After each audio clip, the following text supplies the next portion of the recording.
4,000 cigarettes per person per year. 4,000. That's a lot of cigarettes. Also, on today's show, Instagram just made stalking a premium offering. Now you can pay for it. Isn't that cool? Also, you can retire living on a cruise ship year round. I'm not making this up. This is absolutely possible. I'll tell you about it in just a few minutes.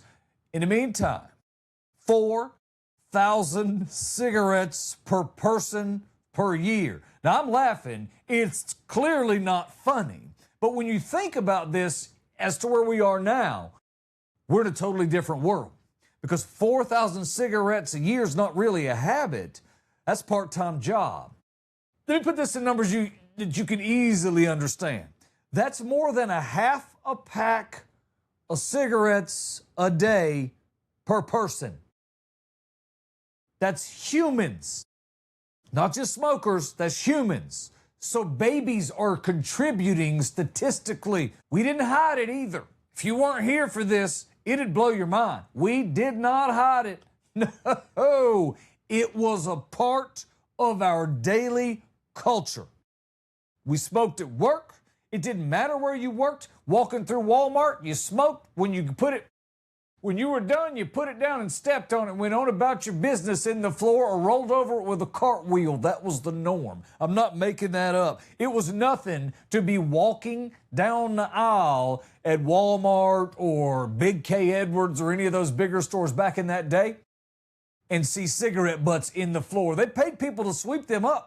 That's legit. And then you knew we were getting high class because they put ashtrays, those snuff out deals that go up in a tray. They began to put them at the end of certain aisles.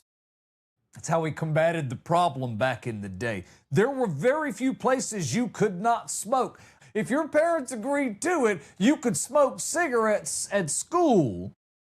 Again, as long as you had parental approval. You could also dip snuff, chew tobacco, whatever it is you wanted to do, you could do all of that as long as you had your parents' approval. You could smoke while on an airplane, not just before taking off, when you hit turbulence.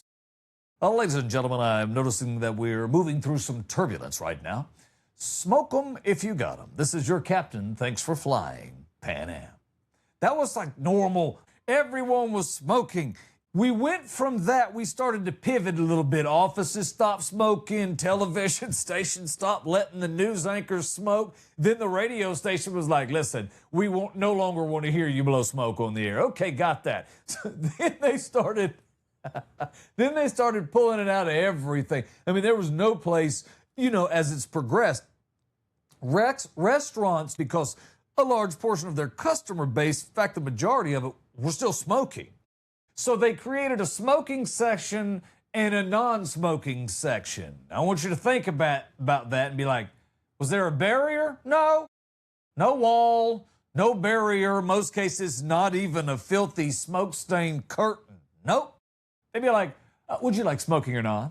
Like the smoke knows the difference? Like it just didn't matter. And I also remember watching people smoke and blow it in the direction of the non-smoking section, and you're only one aisle over. You're like, brah, come on now. I'm sorry, I didn't realize you were on the non-smoking side. At one point, 1 out of 3 American adults smoked. 50% of doctors smoked. Imagine today you were sitting at a doctor's office and he walks in and he's like, all right, I've been looking at these scans. Looking at these scans. Your lungs, they do not look great.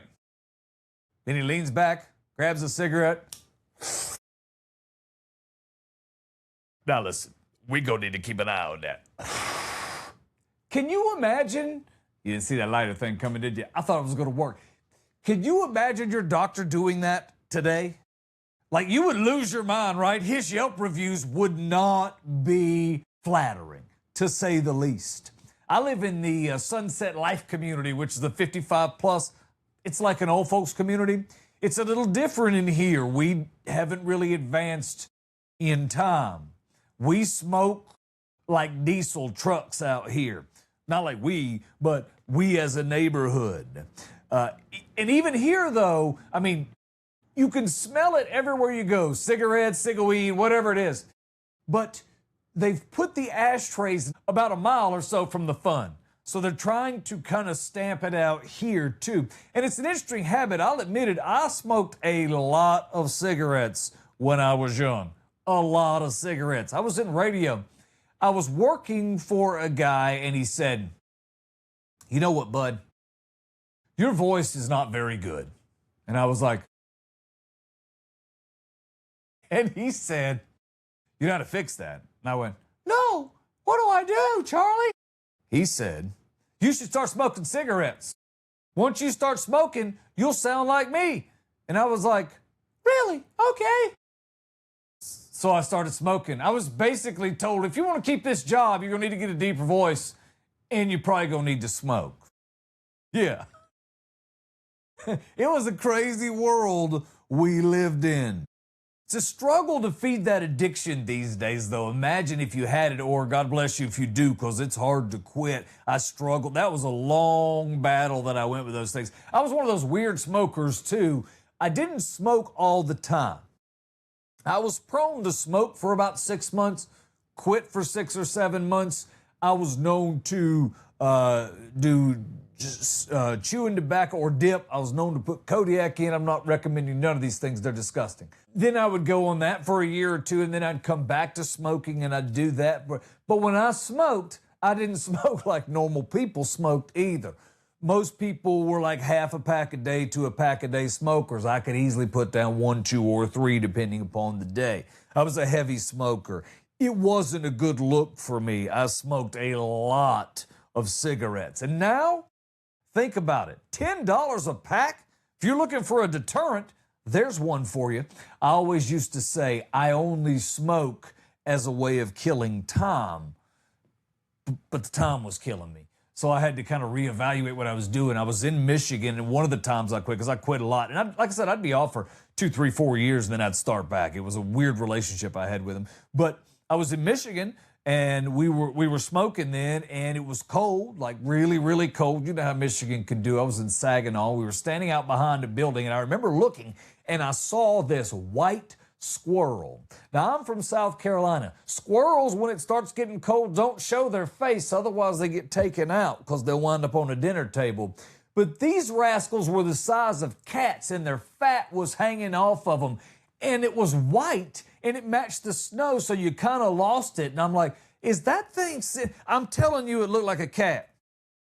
I'm looking at this thing, and I'll never forget it. I lit the cigarette, and I took a drag on it, and I remember the smoke felt like it went into my toes. The wind hit. It was 22 degrees outside. The wind hit. It absolutely changed. My toes were tingling for 3 days. I said, this is it. I had to quit for a long time. Like, couldn't handle it. When you live in a cold place, you got to commit if you're going to stay in it. Now, the wild part of all of this was, and we know now, that back in the 50s, the strategy, and here's an actual quote, "Doubt is our product." It's not a slogan, really. It's more of a villain origin story in today's world. Think about that. That's what they were selling. As long as they could keep you guessing about the dangers of smoking, they won. Smoking has killed to date over 20 million Americans since the 60s. Still kills about 480,000 people a year, and that's 1 in 5 deaths. Globally, over 100 million people in the 20th century, which is more than World War II. But here's the part that nobody talks about enough. We actually did something about it. In 1965, over 40% of adults smoked. Today, we're just below 10%. That's not a small drop. That's one of the greatest comebacks in public health history. And I was lucky enough to live on both sides of that. It's amazing. We didn't fix it with one thing either. There was no, we'll just stop it by doing this. This is how we end it. And clearly we haven't been 100% successful yet. But we hit cigarettes with everything, man. They went warning labels, lawsuits, taxes, stopped you from smoking everywhere, bans, commercials that made smoking look like a horror movie. You remember those? I should have stopped 3 cigarettes ago. I don't need that kind of aggressive advertising. They make it look like you didn't quit smoking, you escaped it. And that's kind of the deal with cigarettes. They're pretty powerful. The biggest change, I think, for all of it is changing the norm. Cigarettes stopped being normal. It was nothing when I grew up for me to be eating breakfast and my mother enjoying a cigarette at the table. That was common. Everyone grabbed a cigarette after dinner, and if you happened to still be eating, you enjoyed the cigarette with him. It was nothing back when I smoked to have a cigarette lit and be smoking in between bites of food. I'm not proud of that. I'm not trying to tell you that. I'm just saying that we did some really big things here by shifting the paradigm. It's a massive shift because once something stops being normal, it starts disappearing. And we started that way back and it continues today. Now we look around, you're not finding ashtrays on most planes. If it's an old bird, you might, but they tried to retrofit most of that out of there. No smoking sections are still around, but we really don't need them. Everyone knows now, right? No yellow ceilings, and kids today don't even understand what that world looked like, and that's a win for everybody. It's rare, like if you moved out of a place, it was rare, or into a place that you didn't oftentimes have to stop. In the state of South Carolina, carpets had to be replaced between tenants. You had to paint the walls because typically the carpet smelled like smoke, as did the walls. That's a complete, we're not in that world now. If you came in a place behind someone that smoked and told the community that's going to change everything. Usually they wouldn't expect you to live there. They wouldn't live there either. It's rare in this world for us to see something that's that broken actually get fixed. But you got to admit, this is what progress looks like. And it's cool. Sometimes we don't stop and just go, hey, you know what? We did something cool here. Like, this is a big deal. I don't know if you saw this, but it's interesting to me because it seems that social media keeps trying to make things less social, which is interesting. Because now Instagram's testing a feature where you can watch somebody's story and they never knew you were there. So if I'm reading this right, basically Instagram said, what if we made stalking a premium? We could charge people for it. Because right now, there's pressure. You watch somebody's story, they know. This is the assertion from Instagram. If I watch your story, you're going to know about it. That's a commitment. It's no longer casual. It's like accidentally making eye contact and a little too long in public. You know that. Now you feel compelled to explain yourself. I had a student tell me the other day, because I didn't know this, I didn't know how the TikTok thing worked on Facebook, Instagram. I look at your page, that's what I'm supposed to do. You follow me, and depending, since I knew her, I was like, I'll follow you back, whatever that does. And so I did that and went and checked out her page, and she was at school like 2 days later, and she was like, hey, bud, I noticed you was stalking me on TikTok. And I'm like, what? She said, I noticed you, you know what I mean? So I realized what she was talking about. She was like, you was on my page. And I'm like, well, yeah, I mean, you followed me. I thought, and she said, oh. And she went on about her business. I was like, that's fine. So I unfollowed her the whole thing. She followed me back. It was weird. Anyway, Facebook wants me to go to your page, right? TikTok does not want that. And that ought to be on the billboard, I think. Maybe the logo, TikTok. Don't go to someone else's page. They'll think you're a stalker. Now, the new thing, now you can just slide in, watch the content, and disappear like a social media ninja. And we've all had that moment. We're watching the content and we're thinking, do I really want the creator to know that I spent this much time watching this? You might be having that moment now. I'll be honest, I don't look at a lot of that stuff. I probably should. It's about removing hesitation, because every time you think they'll see I watched, some people don't click. And if they don't click, Instagram does not get paid. That's where you're at. That's the real conversation, right? That's the conversation being had at Instagram. That's at TikTok. All of those, even, and there's a ton. There's probably, this is probably a stupid number, but I'm going to make it up. There's probably 150 to 300 groups sitting around right now building an app that's designed to replace Facebook, Instagram, or be the next on those. And that's probably a really low number. There's probably 5 times that many. Now, how does that impact creators? That's what I wonder, because that's kind of what I do, and I'm in the process of studying that in my master's program. And everything that we are teaching, or being taught in my case, but we will be teaching in future classes, is that social media is about being authentic. It's about your voice, your message. But in order to monetize it, you're going to need someone to pay you to share their message, correct? That's how this really works, if that's what you're trying to do and that's your business model. Well, here's the thing. Every client or potential client wants to know things about your audience. If you take that away from the creator, how do they make money? Are you going to provide that information back to the creator for a premium? That's what it smells like to me. I think that's interesting, because you're a business that's entire business model is based on you doing nothing, just sitting back and collecting the efforts from the backs of the people that put the work in and the viewers who take the time to consume the product, in the attention economy that we're in. Now, with all that data, I'm able to tell said potential future client who's paying attention, who keeps coming back, who might actually support what they're doing, what I'm doing, hence we both can benefit here. Once all that's gone, though, now we just have more views and less understanding. And you know what that is? That's television. So now your content's doing numbers, but you don't know who's actually doing the numbers. That's like selling out a show and nobody tells you who bought the tickets. Maybe that's the point. Platform gets more engagement, user feels more comfortable, and the creator, they get a little more blind. Social media is slowly turning into, do not look at me looking at you.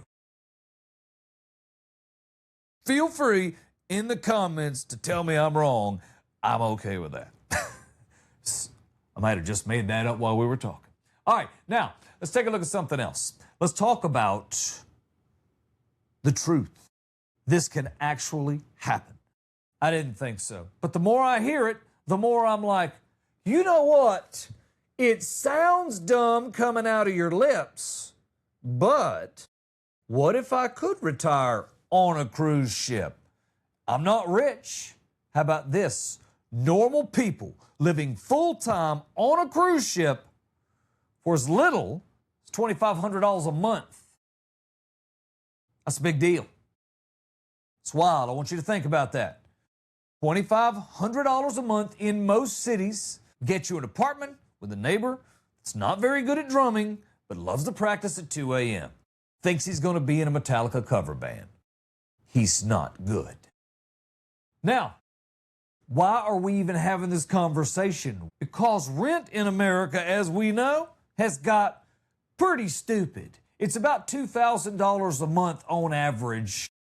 So when I moved here, I got shell-shocked. I absolutely got shell-shocked, because when I moved here, the rent was through the roof, because I was coming from Tulsa, and Tulsa, Oklahoma, it's legendary for how inexpensive it is to live there.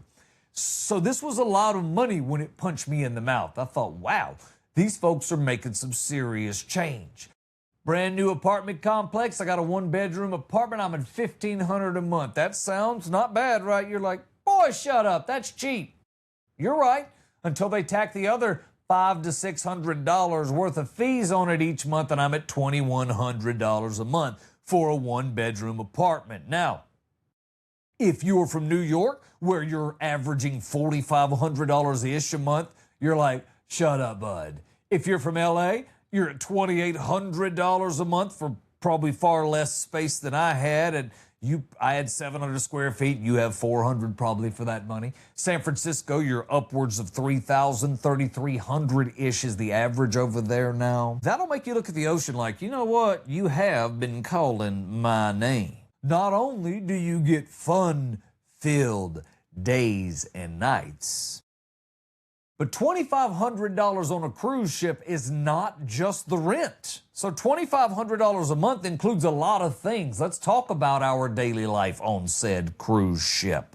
Meals covered, Wi-Fi included, gym, cleaning, laundry, all in that $2,500. Even doctors on board. So basically, you're not renting, you're outsourcing your entire life. No cooking, no cleaning, no yard work. At that point, you're not retired, you're professionally being taken care of. I'm serious, real people are doing it. This ain't about billionaires. Why am I talking about it? Primarily because I'm thinking about it. There's a couple of regular folks living on a cruise ship since 2021 in this article that I was reading. And they claim that it's cheaper than a mortgage. Their goal is to live for about $100 a night. That's not luxury, that's budgeting with a view. Let's talk about the cost breakdown. Average cost, about $286 per day. But if you do it right, you can get that number down to around $89 a day, which includes housing, food, entertainment.